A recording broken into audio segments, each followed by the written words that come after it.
Hello friends, आप सभी का अपने YouTube channel learning with learner पर मैं अवधेश पांडे एक बार फिर से स्वागत करता हूं। आज हम अपनी इस वीडियो में क्रमचय तथा संचय के बारे में समझने का प्रयास करेंगे। Permutation and combination. तो आइए सबसे पहले हम देखते हैं कि क्रमचय क्या होता है। क्रमचय यानी कि परमुटेशन।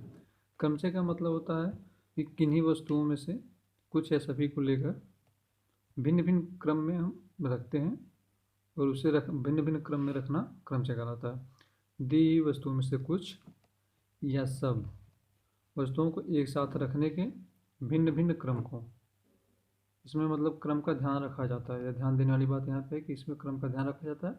भिन्न भिन्न क्रम को क्रमचय कहा जाता है। जैसे अगर एग्जाम्पल के लिए देखें, हमारे पास तीन वस्तुएं ए, बी और सी। इनमें से हम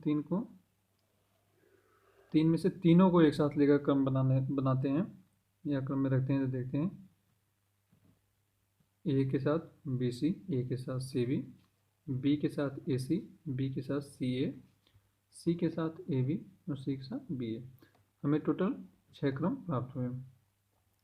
इसी तरह अगर हम देखते हैं कि दूसरे एग्जाम्पल में ए बी सी डी 4 वस्तुएं हैं, इनमें से हमें 3 वस्तुओं को साथ लेना है।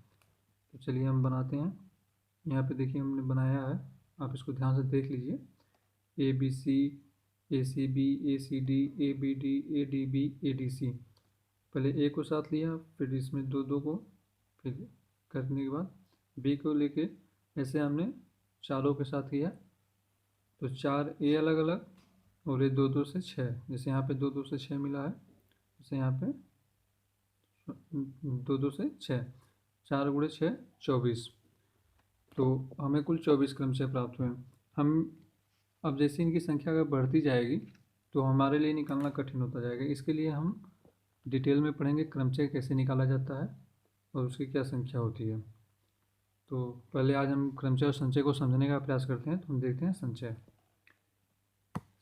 संचय में क्या होता है कि दी हुई वस्तुओं में से कुछ या सभी को लेकर कितने समूह बनाए जा सकते हैं।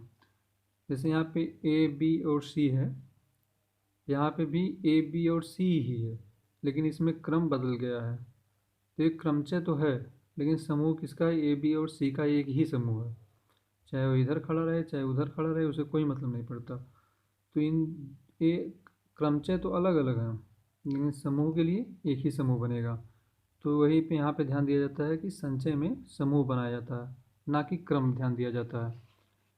तो समूहों की संख्या जब ज्ञात करनी हो तो संचय ज्ञात किया जाता है, तो क्रमों की संख्या तो क्रमचय। चलिए देखते हैं। ये इसको एक एग्जांपल के तौर पे ए बी सी और डी 4 वस्तुएं हैं हमारे पास। इनमें से हम 3 को लेकर कितने क्रमचय संचय को बनाया जा सकता है। तो 3 को लेना है। एक बार ए बी सी डी ए और डी ए बी। इनके अलावा हम और कोई भी संचय नहीं बना सकते, मतलब और कोई भी ग्रुप हमारे पास नहीं बनेगा। हम क्रम बदल देंगे लेकिन वह ग्रुप एक ही रहेगा। क्रम बदलने से हमें, अगर हम क्रम बदलने लगे तो हमें फिर क्रमचय प्राप्त होने लगेगा। तो ये हमारा बेसिक अंतर है क्रमचय और संचय के बारे में। अब हम आगे क्रमचय के बारे में और संचय के बारे में डिटेल से पढ़ें, उनके लिए सूत्रों का निर्माण करें और सूत्रों के द्वारा हम उनको ज्ञात करने का प्रयास करें। उससे पहले हम कुछ फंडामेंटल प्रिंसिपल के बारे में पढ़ेंगे, या मूल सिद्धांत, जो हमारे क्रमचय और संचय के टॉपिक में हमारी बहुत मदद करने वाले हैं और उनको समझने के लिए हमें बहुत सहायक सिद्ध होंगे। चलिए देखते हैं मूल सिद्धांत। क्रमचय और संचय को समझने के लिए हमारे पास क्या क्या मूल सिद्धांत हैं। जैसे देखिए, यदि किसी एक कार्य को यम प्रकार से किया जा सकता है तथा दूसरे कार्य को यन प्रकार से किया जा सकता है, तो दोनों कार्यों को यदि हम साथ साथ करें तो उनको करने का कुल टोटल प्रकार कितना होगा? यम गुणे यन प्रकार से किया जा सकेगा। जैसे एक एग्जांपल के तौर पर हम देखते हैं कि अगर आजमगढ़ से प्रयागराज के लिए 10 बसें हैं, आपको आजमगढ़ से प्रयागराज आना है, तो आप कितनी विधि से आ सकते हैं? 10 बसों से। और अगर आपसे कोई बोले कि आजमगढ़ से प्रयागराज जाकर किसी भिन्न गाड़ी, मतलब किसी दूसरी गाड़ी से वापस आना है, तो आप कुल कितने प्रकार से जा सकते हैं? ठीक है। तो देखते हैं, आजमगढ़ से प्रयागराज जाने के लिए हमारे पास कुल कितनी विधि हो जाएगी? 10। वहाँ से वापस आने के लिए 10 में से एक घट जाएगी क्योंकि भिन्न गाड़ी पकड़ना है। 10 × 9 टोटल कितनी विधि हो जाएगी? 90। तो कैसे हो गया? मान लीजिए हमने पहली गाड़ी से गए, पहली गाड़ी से जाने के बाद 10 में से जो 9 बची उसमें से पहली से आएंगे, फिर दूसरी से आएंगे, तीसरी से आएंगे। तो हर एक बार जब हम जाएंगे तो हमारे पास 9 ऑप्शन रहेगा। तो 10 बार अगर हम 9 को ऐड करेंगे तो यही होगा 10 × 9 बराबर 90। यह सिर्फ 2 ही पे नहीं, यह संख्या अगर बढ़ती भी जाए तब भी हमारे लिए उतनी ही और उसी तरह कारगर है। तो जैसे अगर यम विधि, यन विधि और पी विधि हो तो हम इनका गुणा कर देंगे, यम गुणे एन गुणे पी। और अगर इसी तरह विधियाँ बढ़ती जाएं, यम एन पी कुछ भी हो, तो हम उनका गुणा भी कर देंगे। ऐसे हमारे पास कुल विधियाँ उतनी प्राप्त हो जाएंगी। एक और उदाहरण देखते हैं। 15 लड़कों और 9 लड़कियों में से एक लड़का और एक लड़की को कितनी विधियों से चुना जा सकता है?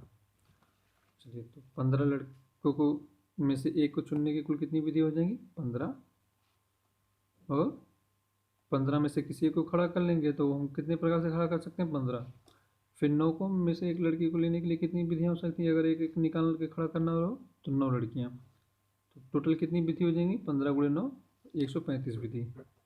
चलिए हम एक एग्जाम्पल के तौर पर देखते हैं जहाँ पे हम समझ सकते हैं कि ऐसा क्यों किया जा रहा है गुणा। 3 लड़के लें और 2 लड़कियाँ, तो इस सूत्र के अनुसार हमारे पास कितनी विधि हो जाएगी? 3 × 2 6।